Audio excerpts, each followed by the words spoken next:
Still ahead for more analysis on this. Let's talk to Dr. Sreeram Chaulia, Professor and Vice Dean of the Jindal School of International Affairs, who's in India at the moment. Let's see, can you hear me, Dr. Sreeram? Yes, thank you. Great, we've established a connection. Let me ask you, India has to reduce its crude oil purchases from Iran or face penalties from the U.S. But why is it that New Delhi has to comply with an American law in the first place? Well, it doesn't have to at all. I don't think India is going to give in to any kind of pressure from the United States on this issue. And I think the Americans understand this too. I mean, there would be people in Congress, in an election year who want to ramp up the pressure on behalf of Israel against Iran. But, I think the Obama administration, the State Department, the executive side will think differently from the legislative side, some of the more hawkish people who want to, enforce these partial sanctions on Iran and make it a global sanctions. I don't think India is going to be pressured into it. And certainly, I think India has an old tradition of anti-colonialism in its foreign policy. And especially on this issue, it's not going to budge. And I think India also knows that the United States depends on India to counterbalance China in this region. So it would be strategic suicide on the part of the United States to actually go ahead and impose sanctions on Indian companies. Having said that, it is interesting that some of the Indian corporations that recently went on an export promotion tour to Iran remain anonymous, so that they are not seen as, falling into the dragnet of American sanctions. So individual Indian corporations might be worried about facing financial sanctions from the U.S. system and being shut out of the dollar trade and of the U.S. banking and stock market systems. But I think as a state, India is pretty confident that it can continue trading with Iran for its own interests and that it's not going to give in to any kind of pressure whatsoever. Well, India still gets around 12% of its oil from Iran, and it is the Islamic Republic's third biggest oil consumer. I didn't quite understand, could we see these American penalties actually being applied? I don't think so. My argument is that basically that there will be a pressure from a section of the American establishment, especially from Congress.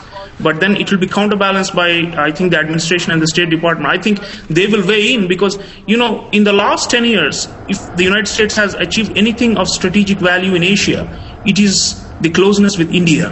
And I don't think it would want to jeopardize all that for the sake of punishing Iran.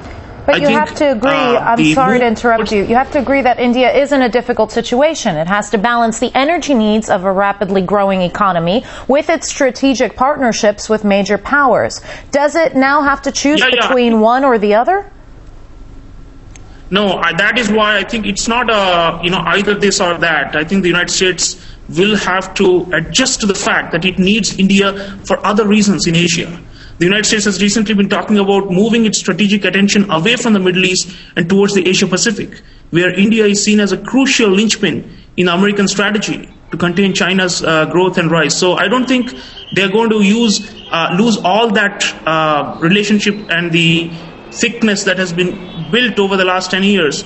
They would not throw it away for the sake of Iran. And in any case, it's China at the end of the day. China is a bigger consumer of Iranian oil than India is. So, if China is not budging, then why should India? It's a question of numbers and finding comfort in numbers. If South Korea and Japan are major importers of Iranian oil and they have been wishy-washy about giving up Iranian oil, why should India? I mean, the whole of Asia seems almost united in saying no to this pressure from the West on the Iranian question. You mentioned numbers. I want to actually talk about numbers. Iran is likely to offer a keener price to India than alternative suppliers. Doesn't the Indian government have a duty to get the best deal for its country, meaning it will simply go for the cheaper option? Absolutely. And, it's proven that even these substitutes like Saudi Arabia are not reliable in the long run. I mean, they are not going to last or, fully make up for the lost oil from Iran if India stops buying from Iran. So it's an absolute necessity for our economic growth, which has been slowing down. It's come down below 7% worryingly, and we wouldn't want another spanner in the wheel thrown in by Western pressure about Iran. At present and in the ensuing future, for the next few years at least, Iran is indispensable to India's energy security. And I don't think the Americans can manage to to distract India away from this commitment to continue buying in rupees with Iran. The official announcement. All right, Dr. Sreeram Chaulia, Professor and Vice Dean of Jindal School of International Affairs, thank you.